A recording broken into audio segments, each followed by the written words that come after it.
आप सभी का बहुत-बहुत स्वागत है। आज हम लोग क्लास 11 का ज्योग्राफी जो कि झारखंड शैक्षिक अनुसंधान एवं प्रशिक्षण परिषद रांची जैक की ओर से निकाला गया मॉडल प्रश्न पत्र है और उम्मीद है कि आपका जो वार्षिक परीक्षा होगा इसी मॉडल प्रश्न पत्र के आधार पर ही होगा और यहाँ से आपको ज़्यादा से ज़्यादा प्रश्न पूछे जाएंगे। और जिस तरह से मैंने इन सभी प्रश्नों का आंसर को एक्सप्लेन किया है, तो इससे क्या होगा कि आप अब इससे हट के भी अगर यदि थोड़ा प्रश्न पूछता है तो उसका भी आप आसानी से आंसर दे सकते हैं। यानी कि सिर्फ आपको आंसर रटना नहीं है, साथ में आपको समझना भी है, ठीक है? तो आप इस वीडियो को पूरी अच्छा तरह से देखिए, समझिए। आप पूरा उम्मीद है कि आपको यहाँ पे 80% आप आराम से कर लेंगे इस वीडियो के माध्यम से, ठीक है? तो चलिए देखते हैं प्रश्नों को। पहला है, देखिए 1 नंबर प्रश्न जो है, भूगोल की जनक या पिता किसे कहा जाता है? ठीक है? तो यहाँ देखिए ऑप्शन जो है आपका, पहला ऑप्शन है अरस्तु, दूसरा है इराटोस्थेनीज, तीसरा है स्ट्रैबो और चौथा है टालेमी। तो यहाँ पे आपका आंसर होगा इराटोस्थेनीज, ठीक है? भूगोल के जनक या पिता किसे कहा जाता है, ठीक है? देखिए हेकेटियस अगर यदि ऑप्शन में होता है यहाँ पर, तो हेकेटियस को हम लोग भूगोल का पिता या जनक कहते हैं, क्योंकि हेकेटियस ने ही भूगोल के बारे में सर्वप्रथम लिखा था, ठीक है? उन्होंने कहा था कि उनका ही खोज था कि स्थल भाग को चारों ओर से सागरों ने घेर रखा है, ठीक है? और ये बुक था जस पीरियोड्स, ठीक है? और इराटोस्थेनीज ने भूगोल शब्द का यूज इस्तेमाल किया था। इसमें भूगोल से संबंधित कोई ऐसा बात नहीं था, ठीक है? सिर्फ भूगोल शब्द था, इसलिए भूगोल शब्द का पिता इराटोस्थेनीज और भूगोल का जनक हेकेटियस। लेकिन यहाँ पे हेकेटियस आपका ऑप्शन नहीं है, इसलिए आप बेझिझक इराटोस्थेनीज कर सकते हैं, ठीक है? आंसर। अगला देखिए 2 नंबर प्रश्न, निम्नलिखित में से कौन सी स्थलाकृति नदी द्वारा निर्मित है? तो यहाँ आपका पहला ऑप्शन है हिमोड़, दूसरा है बरखान, तीसरा है गोखुर झील और चौथा है कंदरा। यहाँ पे आपका आंसर होगा गोखुर झील, ठीक है? नदी जब टेढ़ा मेढ़ा जैसे सांप जैसा जब बहता हुआ चलता है और उसमें जब अचानक से रफ्तार आ जाता है, तो क्या होता है ना, एक कोना उसका कट जाता है, यानी कि सीधे सीधे जब बह जाता है तो उसका एक साइड से चंद्राकार रूप से निकल जाता है। वो देखने में गाय का खुर, ठीक है, बैल का खुर के जैसा दिखाई पड़ता है, इसलिए उसको गोखुर नाम दिया गया, गोखुर झील, ठीक है? झील किसको कहते हैं? जो अपने आप बना हुआ है, ठीक है? और जिसको लोग बना दिया तो वो तालाब हो गया, डैम हो जाता है। थोड़ा सा नदी क्या क्या आकृति बनाती है जान लीजिए। भी आकार की घाटी, गार्ज, कैनियन, जलप्रपात, छिपरिका, जल गर्तिका, नदी वेदिका, नदी विसर्प, जलोढ़ पंख, जलोढ़ शंकु, डेल्टा आदि का निर्माण नदी करती है, ठीक है? तो अब देखिए अगला 3 नंबर प्रश्न, निम्न में से कौन सा तत्व वर्तमान वायुमंडल के निर्माण व संशोधन में सहायक नहीं है? तो यहाँ आपका पहला ऑप्शन है सौर पवन, दूसरा है गैस उत्सर्जन, तीसरा विभेदन, चौथा प्रकाश संश्लेषण। तो यहाँ आपका उत्तर होगा, यहाँ देखिए 3 नंबर का जो आंसर है वो है विभेदन, ठीक है? विभेदन जी, ठीक है? देखिए सूर्य के विकिरण और हवाओं ने आधुनिक पृथ्वी से हाइड्रोजन, हीलियम और अन्य हाइड्रोजन युक्त गैसों को नुकसान पहुंचाया है, ठीक है? और देखिए विभेदन क्या चीज़ है, इसको भी थोड़ा समझ लीजिए। पृथ्वी की उत्पत्ति के दौरान और उत्पत्ति के तुरंत बाद अत्यधिक ताप के कारण पृथ्वी के कुछ भाग पिघल गए और तापमान की अधिकता के कारण ही हल्के एवं भारी घनत्व के मिश्रण वाले पदार्थ घनत्व में अंतर के कारण अलग होने शुरू हो गए। हल्के व भारी घनत्व वाले पदार्थों के पृथक यानी कि अलग होने की इस प्रक्रिया को विभेदन कहा जाता है, ठीक है? तो यहाँ आपका आंसर विभेदन ही होगा, ठीक है? ये वायुमंडल के निर्माण में सहायक नहीं होता। चौथा देखिए प्रश्न, क्रस्ट प्रदेशों में भूमिगत जल का कार्य अधिकतर किस क्रिया द्वारा होता है? पहला ऑप्शन अपरदन, दूसरा अपवहन, तीसरा अपघर्षण, चौथा घुलन। तो यहाँ आपका उत्तर होगा चौथा ऑप्शन, इसका आंसर होगा देखिए घुलन, ठीक है? कैसे होगा? क्रस्ट प्रदेशों में जो भूमिगत जल जब रिस कर भूमि में प्रवेश करता है तो वह अंदर मुलायम चट्टानों को काट कर गुफा या कंदराओं का निर्माण करता है। इन गुफाओं में कठोर चट्टानें भी पाई जाती है जो इन गुफाओं को गिरने से रोकती है। ठीक है, तो ये घुलन प्रक्रिया के द्वारा ही होता है। ठीक है, ऐसे आप देख सकते हैं अपरदन या अपघर्षण, लेकिन ये सबसे ज़्यादा है घुलन। ठीक है, अगला 5 नंबर प्रश्न देखिए, तारों का निर्माण कितने अरब वर्ष पूर्व हुआ? तो यहाँ आपका पहला ऑप्शन है 1 अरब वर्ष पूर्व, दूसरा ऑप्शन है 3 अरब वर्ष पूर्व, तीसरा ऑप्शन है 5 अरब वर्ष पूर्व और चौथा ऑप्शन है 8 अरब वर्ष पूर्व। तो यहाँ आपका उत्तर होगा 8 अरब वर्ष पूर्व। ठीक है, देखिए कहीं कहीं आपको 5 अरब वर्ष पूर्व भी मिल सकता है, लेकिन 8 अरब वर्ष पूर्व कैसे हुआ ये बताते हैं। देखिए, तारों का निर्माण लगभग 9 से 10 अरब वर्ष पूर्व हुआ है। आधुनिक खोज के हिसाब से तारों की उत्पत्ति 10 अरब वर्ष पूर्व हो चुकी थी। ठीक है, हमारा सूर्य लगभग 3 से 4 अरब वर्ष पुराना है, परंतु सूर्य से भी पहले बहुत सारे तारों का जन्म हो चुका था। ठीक है, तो यहाँ पे आप देखिए 9-10 अरब भी हो सकता है, लेकिन ऑप्शन में आपका 8 है तो 8 अरब वर्ष पूर्व आप कर सकते हैं। ठीक है, अगला देखिए 6 नंबर प्रश्न, निम्न में से कौन प्रथम श्रेणी के उपभोक्ता हैं? पहला ऑप्शन है बकरी, दूसरा शेर, तीसरा चीता और चौथा तेंदुआ। ठीक है, तो यहाँ देखिए आपको बकरी छोड़ के बाकी सब जो है मांसाहारी है। ठीक है, यानी कि बकरी को खाएंगे ये लोग, और बकरी क्या खाएगा? घास को खाएगा। घास जो होता है प्राथमिक ये से प्रथम श्रेणी का हो गया। ठीक है, तो उसको खाने वाला बकरी है, तो आपका आंसर जो है बकरी होगा। ठीक है, अगला 7 नंबर प्रश्न, पृथ्वी की आंतरिक परत कोर के निर्माण में किन तत्वों की प्रधानता है? तो यहाँ ऑप्शन देखिए, पहला ऑप्शन है सिलिका व एल्युमिनियम, दूसरा ऑप्शन है सिलिका व मैग्नीशियम, तीसरा ऑप्शन है बेसाल्ट व सिलिका, चौथा ऑप्शन है निकल व लोहा।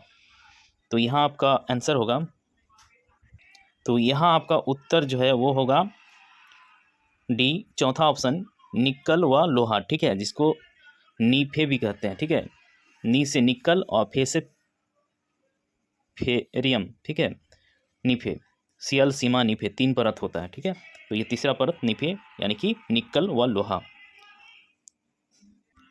8 नंबर प्रश्न देखिए, विश्व के सबसे ऊंचे वृक्ष पाए जाते हैं? पहला ऑप्शन है विश्वतीय वर्षा वन जीवों में, दूसरा है उष्णकटिबंधीय पर्णपाती जीवों में, तीसरा ऑप्शन है समशीतोष्ण वन जीवों में और चौथा ऑप्शन है भूमध्य सागरीय। तो यहाँ आपका उत्तर होगा पहला ऑप्शन विश्वतीय वर्षा वन जीवों में। ठीक है, जहाँ बारिश होती है वहाँ बहुत ही ऊंचे ऊंचे पेड़ होते हैं। ठीक है, और ये बारिश होने के कारण क्या है कि वहाँ गर्मी भी बहुत ज़्यादा पड़ता है। ठीक है, विषुवत रेखा में जो भी देश आते हैं उन सभी अफ्रीकी देश हो गया या फिर आपका वेस्ट इंडीज वगैरह, ये सब में खूब बारिश होती है। ठीक है, गर्मी भी बहुत ज़्यादा है। और एक चीज़ देखिए, दुनिया का सबसे ऊंचा और जीवित पेड़ जो है रेडवुड नेशनल पार्क कैलिफोर्निया में स्थित है। इसकी ऊंचाई करीब 115.85 मीटर है। ठीक है, तो यानी कि आपका आंसर जो है विश्वतीय वर्षा वन जीवों में। और अगला देखिए 9 नंबर प्रश्न, दक्कन ट्रेप किस प्रकार के उद्गार के परिणाम हैं?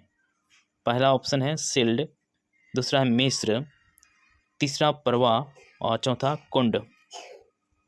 तो इसका उत्तर है प्रवाह। ठीक है, देखिए प्रवाह मतलब बाढ़, बाढ़ की वजह से ही दक्कन ट्रेप का उद्गार या परिणाम हुआ। ठीक है, 10 नंबर प्रश्न, भारत के देशांतरीय विस्तार का अंतर कितना है? यहाँ आपका पहला ऑप्शन है लगभग 20 डिग्री, दूसरा लगभग 30 डिग्री और तीसरा लगभग 40 डिग्री, चौथा लगभग 50 डिग्री। तो यहाँ आपका उत्तर होगा, तो यहाँ आपका आंसर होगा दूसरा ऑप्शन लगभग 30 डिग्री। ठीक है, कैसे देखिए, भारत के पश्चिम में 68 डिग्री, ठीक है। और 7 मिनट देशांतर रेखा, और पूर्व में 97 डिग्री 25 मिनट देशांतर रेखा के मध्य तक जो अंतर माइनस करेंगे तो लगभग ये 30 डिग्री देशांतर रेखा का विस्तार है। ठीक है। अगला 11 नंबर प्रश्न, प्लेट विवर्तकनिकी सिद्धांत का प्रतिपादन किसने किया? पहला ऑप्शन है मर्गन, दूसरा मैकेंजी, तीसरा पार्कर, इनमें से सभी, ये चौथा ऑप्शन। ठीक है, तो आपका आंसर होगा, तो यहाँ आपका आंसर होगा इनमें से सभी। ठीक है, कैसे सभी हैं देखिए। प्लेट विवर्तकनी सिद्धांत का विकास जो है ये वर्ष 1955 में सर्वप्रथम कनाडा के भूविज्ञानिक जे टूजो विल्सन ने प्लेट शब्द का प्रयोग किया। ठीक है, उसके बाद वर्ष 1967 में मॉर्गन, मैकेंजी और पार्कर, पूर्व के जो वैज्ञानिक थे जे टूजो विल्सन के विचारों को समन्वित करके, माने इकट्ठा करके प्लेट विवर्तकनिकी सिद्धांत का प्रतिपादन किए। ठीक है। अगला 12 नंबर प्रश्न, भारत की मुख्य भूमि की उत्तर से दक्षिण अधिकतम लंबाई है? तो यहाँ आपका पहला ऑप्शन है 32 से 14 किलोमीटर, 3540 किलोमीटर, दूसरा ऑप्शन हो गया ये, तीसरा ऑप्शन है 2510 किलोमीटर, और चौथा ऑप्शन है 2933 किलोमीटर। तो यहाँ आपका उत्तर होगा, पहला ऑप्शन 3214 किलोमीटर। ठीक है, ये उत्तर से दक्षिण और पूर्व से पश्चिम की जो चौड़ाई है ये है 2933 किलोमीटर। ठीक है। अगला देखिए 13 नंबर प्रश्न, संवहन धारा सिद्धांत किसने दिया? पहला ऑप्शन है आर्थर होम्स, दूसरा ऑप्शन हैरी हैस, तीसरा ऑप्शन है मैकेंजी, चौथा है पार्कर। तो इसका आंसर होगा पहला ऑप्शन आर्थर होम्स। ठीक है, और इस सिद्धांत का प्रतिपादन इन्होंने 1930 के दशक में किया था। अगला प्रश्न 14 नंबर, गंगा की सबसे लंबी सहायक नदी कौन है? तो यहाँ आपका पहला ऑप्शन है घाघरा, दूसरा सोन, तीसरा यमुना, चौथा चंबल। तो यहाँ इसका आंसर है तीसरा ऑप्शन यमुना। ठीक है, ये जो यमुना नदी है गंगा की सबसे लंबी सहायक नदी है, ये सीधे समुद्र में नहीं गिरता है। जिन प्रमुख राज्यों से ये गुजरती है वे हैं उत्तराखंड, दिल्ली, हिमाचल प्रदेश, हरियाणा और उत्तर प्रदेश। ठीक है। 15 नंबर प्रश्न देखिए, निम्न में से कौन सा एक गौन प्लेट है? तो यहाँ आपका पहला ऑप्शन है प्रशांत महासागरीय प्लेट, दूसरा है उत्तरी अमेरिकी प्लेट, तीसरा ऑप्शन है ऑस्ट्रेलियन प्लेट, चौथा ऑप्शन है अरेबियन प्लेट। तो यहाँ आपका उत्तर होगा 4 number option Arabian plate.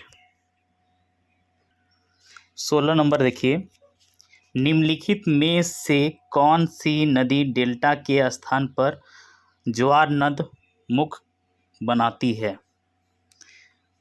Option है देखिए, पहला नर्मदा, दूसरा महानदी, तीसरा कावेरी, चौथा गोदावरी। तो यहाँ आपका उत्तर होगा पहला ऑप्शन नर्मदा। ठीक है, देखिए ज्वार नदमुख किसको कहते हैं? इसको अंग्रेजी में एस्चुरी भी कहते हैं। यह सागर तट पर स्थित एक आधा बंद खारे जल का समूह होता है जिसमें एक या एक से अधिक नदियाँ और झरने बहकर विलय होते हैं और जो दूसरे अंत में खुले सागर से जुड़ा हुआ होता है। ठीक है, मतलब एक तरफ पूरा सागर से मिला हुआ और बीच में ये, इसको आप इस तरह से चित्र में देख के समझ सकते हैं। देखिए, ठीक है, समुंदर से जो पहले जिस तरह से मिलती है, ठीक है, ये हो गया ज्वार नद मुख। अगला देखिए 17 नंबर प्रश्न, निम्न में से कठोरतम पदार्थ कौन सा है?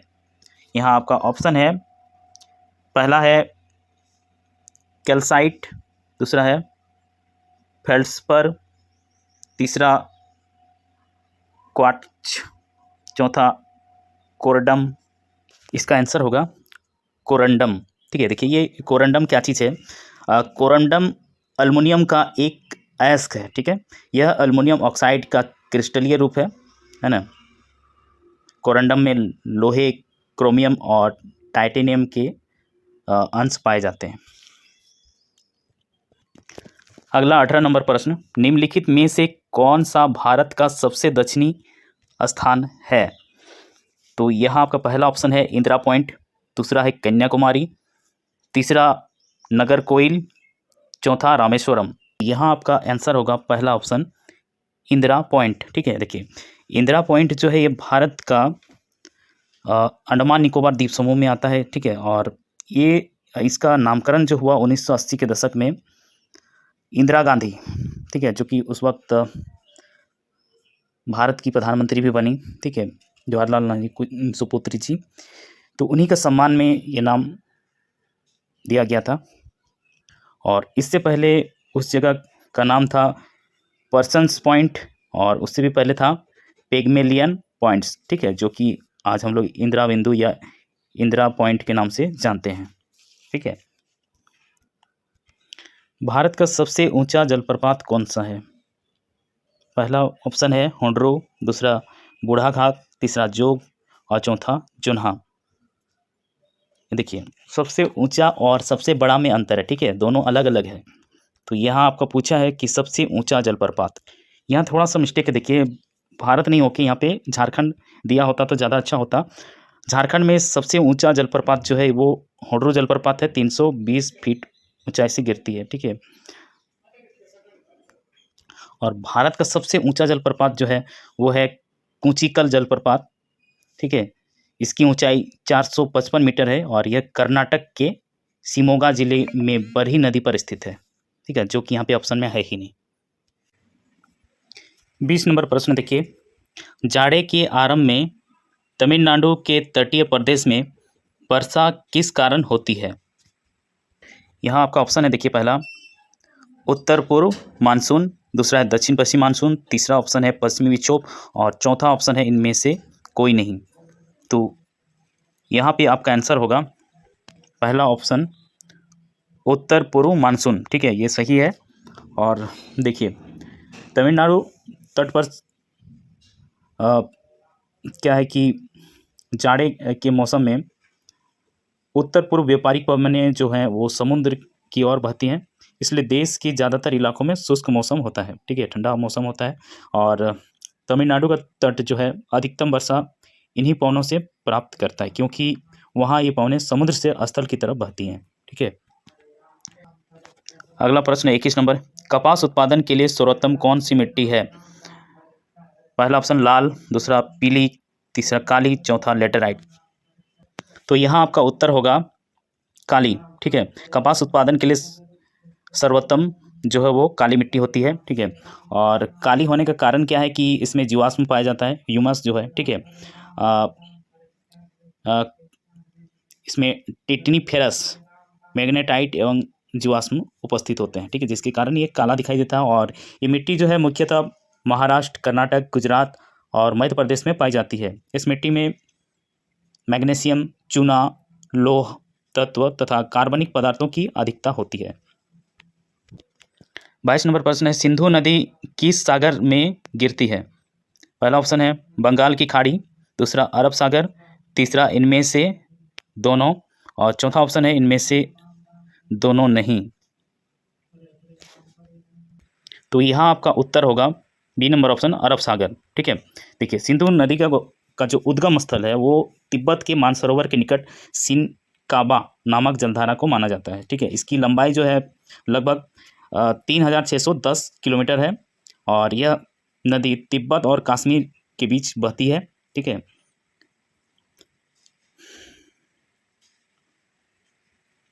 और ये अरब सागर में जाके मिल जाती है। अगला प्रश्न है 23 नंबर, चंदन वन किस तरह के वन के उदाहरण हैं? तो यहाँ आपका पहला ऑप्शन है पर्णपाती, दूसरा है सदाबहार, तीसरा डेल्टाई वन, चौथा कांटेदार वन। तो इसका आंसर होगा पर्णपाती वन।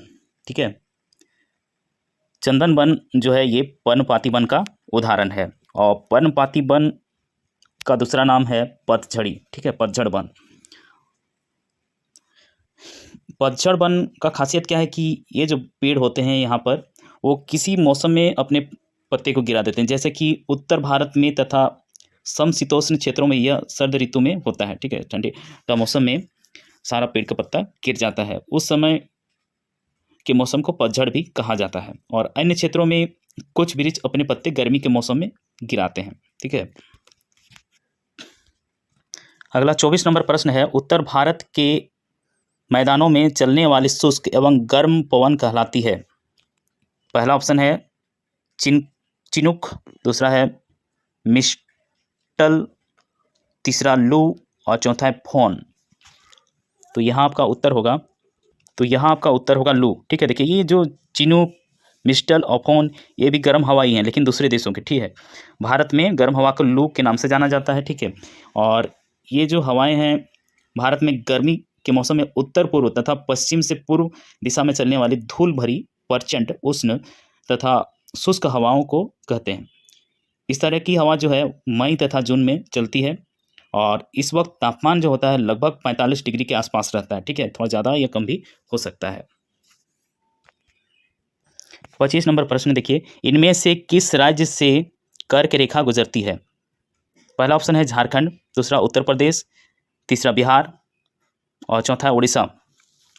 तो यहाँ आपका उत्तर होगा झारखंड। ठीक है, भारत में 8 राज्यों से होकर कर्क रेखा गुजरती है। ठीक है, गुजरात हो गया पहला, फिर राजस्थान, तीसरा मध्य प्रदेश, चौथा छत्तीसगढ़, फिर उसके बाद झारखंड, पाँचवां, छठा में पश्चिम बंगाल, सातवां में त्रिपुरा और आठवां में मिजोरम है। ठीक है, उसको याद करने का सिंपल सा सूत्र है, मित्र पर गमछा झार। 26 नंबर प्रश्न, किस अक्षांश पर 21 जून की दोपहर सूर्य की सीधी किरणें पड़ती हैं। पहला ऑप्शन है विषुवत रेखा, दूसरा है 23 डिग्री 30 मिनट उत्तरी अक्षांश, तीसरा ऑप्शन है 23 डिग्री 30 मिनट दक्षिणी अक्षांश और चौथा ऑप्शन है 66 डिग्री 30 मिनट दक्षिणी अक्षांश। तो यहाँ आपका उत्तर होगा, तो यहाँ इसका आंसर होगा बी नंबर। देखिए 23 डिग्री 30 मिनट उत्तरी अक्षांश। ठीक है, या फिर इसको आप लोग 23.5 डिग्री उत्तरी अक्षांश, ठीक है, भी पढ़ते हैं। ये जो 0.5 डिग्री में दिखाता है वो आपका मिनट में आता है, फिर डबल कोमा अगर यदि दिया जाएगा तो वो सेकंड होगा। ठीक है, तो आपका बी नंबर सही है। और 21 जून का जो दिन होता है ये बहुत लंबी होती है और रातें सबसे छोटी होती है। ठीक है, अगला 27 नंबर प्रश्न है, वायुमंडल में कौन सी परत का संबंध मौसमी परिवर्तन से संबंधित है। तो यहाँ आपका पहला ऑप्शन है क्षोभमंडल, दूसरा है तापमंडल, तीसरा मध्यमंडल, चौथा बाह्यमंडल। तो यहाँ आपका आंसर होगा, तो यहाँ आपका उत्तर होगा क्षोभमंडल। ठीक है, क्षोभमंडल जो है ये सबसे निचला मंडल है जिसमें मौसम संबंधी घटनाएं घटित होती हैं। ठीक है, और यही कारण है कि यहाँ पर जीव जंतुओं की उत्पत्ति हो पाई। ठीक है, अगला 28 नंबर प्रश्न, वायुमंडल में नाइट्रोजन गैस का प्रतिशत कितना है। तो यहाँ आपका पहला ऑप्शन है 75.2%, दूसरा ऑप्शन है 78.8%, तीसरा ऑप्शन है 72.2% और चौथा ऑप्शन है 71.2%। तो यहाँ आपका आंसर होगा बी नंबर 78.8%। ठीक है, कहीं कहीं आपको ये 78.08% देखने को मिल सकता है। ठीक है, वायुमंडल में सबसे ज़्यादा नाइट्रोजन ही पाई जाती है, उसके बाद दूसरे स्थान पे ऑक्सीजन है। ठीक है, कार्बन डाइऑक्साइड 0.03% है। अगला देखिए 29%, 29 नंबर प्रश्न, इनमें से कौन ग्रीन हाउस गैस नहीं है। पहला ऑप्शन है कार्बन डाइऑक्साइड, दूसरा है मीथेन, तीसरा क्लोरोफ्लोरोकार्बन और चौथा ऑप्शन है ऑक्सीजन। तो यहाँ आपका उत्तर होगा 4 नंबर ऑप्शन ऑक्सीजन। ठीक है, देखिए कार्बन डाइऑक्साइड, मीथेन और क्लोरोफ्लोरोकार्बन जो है ये ग्रीन हाउस गैस हैं। ठीक है, और इनसे क्या होता है कि और पिछले 10 से 15 सालों में कार्बन डाइऑक्साइड से तापमान 40 गुना बढ़ गया है। 30 नंबर प्रश्न है, उत्तरी गोलार्ध में पवनों का दाएं और विक्षेपण होता है। पहला ऑप्शन है तापमान के कारण, दूसरा है पृथ्वी के घूर्णन के कारण, तीसरा है ऊष्मा के कारण चौथा इनमें से कोई नहीं। तो यहाँ आपका उत्तर होगा बी नंबर ऑप्शन, पृथ्वी के घूर्णन के कारण। ठीक है, ये उत्तरी गोलार्ध में पवनों का दाएं और विक्षेपण होता है पृथ्वी के घूर्णन के कारण। घूर्णन यानी कि पृथ्वी अपने आप में, जैसे कि लट्टू गोल गोल घूमता है ना, वैसे ही घूमने को घूर्णन कहते हैं। अगला प्रश्न देखिए 31 नंबर, महासागरीय जल की ऊपर या नीचे गति किससे संबंधित है? पहला ऑप्शन है ज्वार, दूसरा है धाराएं, तीसरा तरंग और चौथा ऑप्शन है इनमें से कोई नहीं। तो यहाँ देखिए आपका आंसर जो है वो होगा ज्वार। ठीक है, ये पूछा है किससे संबंधित है, तो संबंधित जो है ये ज्वार से है, क्योंकि ज्वार का अर्थ होता है ऊपर की ओर उठना और भाटा यानी कि नीचे की ओर गिरना। ठीक है, एक साथ ज्वार भाटा कहा जाता है, लेकिन दोनों का अर्थ अलग अलग है। ज्वार ऊपर की ओर जाना और भाटा नीचे की ओर गिरना। ठीक है, अगला देखिए 32 नंबर, पृथ्वी की सतह पर गिरने वाले जल के रूप को कहते हैं? तो पहला ऑप्शन है वर्षण, दूसरा वाष्पीकरण, तीसरा वायुमंडल, चौथा जलवायु। तो यहाँ आपका उत्तर होगा वर्षण। ठीक है, वर्षण यानी कि वर्षा। अगला देखिए 33 नंबर प्रश्न, महासागरों की औसत लवणता है? लवणता यानी कि जो नमक होता है। ठीक है, तो पहला ऑप्शन है 30%, दूसरा है 34% और तीसरा ऑप्शन है 35, चौथा ऑप्शन है 37। तो यहाँ आपका उत्तर होगा, तो यहाँ आपका आंसर होगा सी नंबर 35%। ठीक है, क्या है कि ये सामान्यतः 33 से 37, ठीक है, 33 से 37 के बीच में पाया जाता है, तो इससे बीच का लिया गया 35%। ठीक है, अगला 34 नंबर प्रश्न देखिए, निम्नलिखित में से कौन सी स्थान के तापमान को प्रभावित कर सकता है? पहला है अक्षांश, दूसरा ऊंचाई, तीसरा समुद्र से दूरी और चौथा है इनमें से सभी। प्रश्न को फिर से देखिए, निम्नलिखित में से कौन किसी स्थान के तापमान को प्रभावित कर सकता है? तो यहाँ आपका उत्तर होगा इनमें से सभी। ठीक है, अक्षांश की वजह से और ऊंचाई की वजह से, ऊंचाई पे जाने से क्या होता है कि तापमान कम होता है। ठीक है, 165 मीटर ऊपर जाने से तापमान आपका 1 डिग्री कम हो जाता है। उसी तरह से समुद्र से दूरी में भी तापमान का प्रभाव पड़ता है, क्योंकि स्थल की अपेक्षा समुद्र धीरे धीरे गर्म और धीरे धीरे ठंडा होता है। ठीक है, और स्थलीय और समुद्री पवनों की तरह उसके पवन से धरातल का तापमान भी प्रभावित होता है। 35 नंबर प्रश्न है, निम्नलिखित में से किस मिट्टी की श्रेणी में खद्दर और बंगर आते हैं? तो पहला ऑप्शन है लाल मृदा, दूसरा ऑप्शन काली मृदा, तीसरा है जलोढ़ मृदा और चौथा ऑप्शन है लेटराइट मृदा। तो यहाँ आपका उत्तर होगा सी नंबर जलोढ़ मृदा, तीसरा ऑप्शन। ठीक है, ये दोनों ही बहुत ही उपजाऊ होते हैं। ठीक है, और इसका निर्माण जो है आपका नदियों के द्वारा होता है। नदी अपने साथ जो मिट्टी बहा के ले जाती है, ठीक है, उसमें ह्यूमस होता है और ये खास तौर से नदियाँ जो होती है डेल्टा का निर्माण करती है। ठीक है, उसमें 36 नंबर प्रश्न है, देखिए, निम्नलिखित में से वह कौन सी प्रक्रिया है जिसके द्वारा जल द्रव से गैस में बदल जाता है? ठीक है, तो यहाँ पहला ऑप्शन है वर्षण, दूसरा है संघनन, तीसरा वाष्पीकरण, इनमें से कोई नहीं, चौथा ऑप्शन हो गया। तो आपका यहाँ पे आंसर होगा वाष्पीकरण। ठीक है, तो वह कौन सी प्रक्रिया है जिसके द्वारा जल द्रव से गैस में बदल जाती है? ठीक है, तो वाष्प बन के वो गैस में बदल जाती है। ठीक है, हाइड्रोजन और ऑक्सीजन दोनों अलग हो जाते हैं और फिर जब वो आपस में मिल जाते हैं समान अनुपात में, तो उसका संघनन होता है और फिर से वो पानी बन जाता है। ठीक है,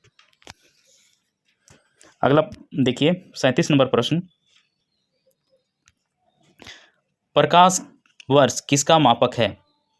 पहला ऑप्शन है समय, दूसरा दूरी, तीसरा घनत्व और चौथा है इनमें से कोई नहीं। तो यहाँ आपका उत्तर होगा दूरी।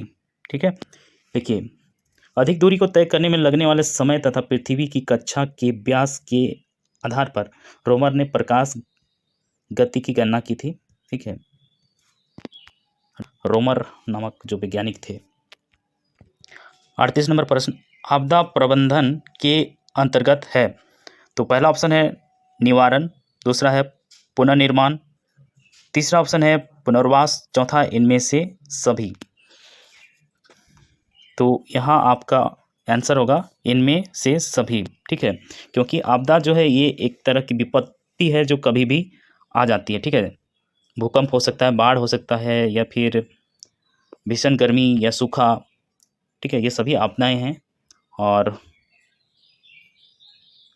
इसका निवारण या पुनर्निर्माण या पुनर्वास इसमें होता है, इसलिए आपका आंसर होगा इनमें से सभी। अगला 29 नंबर प्रश्न देखिए, विश्व का सबसे गहरा महासागर है। पहला ऑप्शन है हिंद महासागर, दूसरा अटलांटिक महासागर, तीसरा है आर्कटिक महासागर और चौथा है प्रशांत महासागर। तो यहाँ आपका उत्तर होगा डी नंबर ऑप्शन, प्रशांत महासागर, ठीक है। प्रशांत महासागर में मैरियाना गर्त जो है, गर्त यानी कि खाई, वो सबसे गहरा है, ठीक है, सबसे ज़्यादा गड्ढा है मैरियाना गर्त, प्रशांत महासागर में ही आता है। और यह प्रशांत महासागर अमेरिका और एशिया को अलग करता है, ठीक है, और विश्व का सबसे बड़ा महासागर भी है। और विश्व का सबसे छोटा महासागर जो है वो, उसका नाम है आर्कटिक महासागर, ठीक है।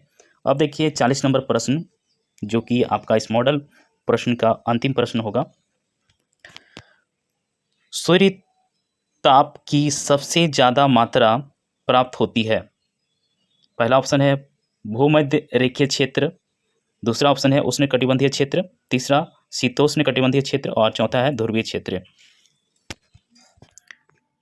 तो यहाँ आपका उत्तर होगा भूमध्य रेखीय क्षेत्र, ए नंबर ऑप्शन आपका सही है, ठीक है। और देखिए क्यों सही है, क्योंकि सर्वाधिक सूर्य ताप जो है वो भूमध्य रेखा जो है उसका दोनों ओर, ठीक है, उत्तर तथा दक्षिण 10 डिग्री में सबसे ज़्यादा प्राप्त होता है, क्योंकि यहाँ वर्ष भर सूर्य की किरणें जो हैं वो सीधी पड़ती है, एकदम सीधा सीधा, ठीक है। और ध्रुवों पर किनारे पर जाएंगे तो सूर्यताप जो है केवल 40% ही प्राप्त होता है, क्योंकि वो तिरछा हो जाता है, ठीक है। और जहाँ सबसे ज़्यादा गर्मी पड़ेगा, सीधा धूप पड़ रहा है इसलिए, तो गर्मी ज़्यादा होगा तो वहाँ बारिश भी बहुत ज़्यादा होगा, तो यहाँ पे बारिश भी बहुत ज़्यादा होती है, ठीक है। और यहाँ के जंगल के जो भी पेड़ पौधे होते हैं बहुत लंबे लंबे होते हैं। तो आपका ये मॉडल प्रश्न पत्र समाप्त हुआ। उम्मीद करते हैं कि आपको यहाँ से बहुत ही मदद मिलेगा, और वीडियो अच्छा लगा हो तो इसको ज़रूर से लाइक कीजिए, कमेंट कीजिए कैसा लगा, और दोस्तों में शेयर कीजिए, और अब तक सब्सक्राइब नहीं किए तो ज़रूर सब्सक्राइब कीजिए। यहाँ आपको कंपटीशन का भी बहुत सारा मिलता रहेगा वीडियो। तो मिलते हैं अगले वीडियो में, तब तक के लिए टेक केयर, बाय, जय हिंद, जय भारत।